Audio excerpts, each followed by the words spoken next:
John F. Kennedy.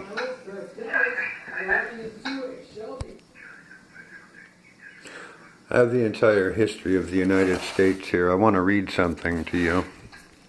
This is by John F. Kennedy. And if you don't know who John F. Kennedy was, he was a war hero who saved his entire crew on the PT-109. But here is what I want you to understand. A knowledge of history is more than a means of judgment. It is also a means of sympathy, a means of relating our own experience with the experiences of other peoples and lands struggling for national fulfillment.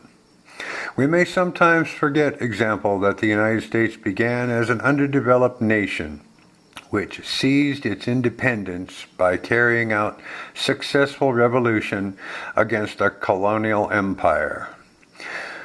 We may forget that in those first years of a new republic, George Washington laid down the principles of no permanent alliances and enjoined the United States to a course of neutralism in the face of the great power conflicts then dividing the civilized world.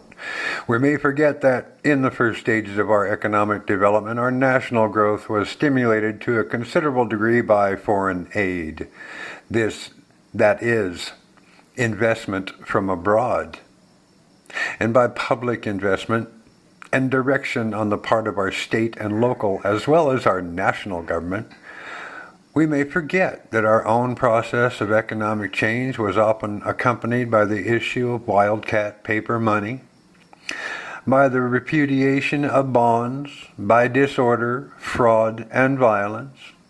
If we may recall the facts of our own past, we may better understand the problems and predicaments of contemporary new nations laboring for national development in the circumstances far less favorable than their own. And we will, in consequence, become less liable to the national self-righteousness, which is both unworthy of our own traditions and a bane of international relations. History in itself is something you must know to become an American in the first place. You must take the oath and denounce your former country and associations.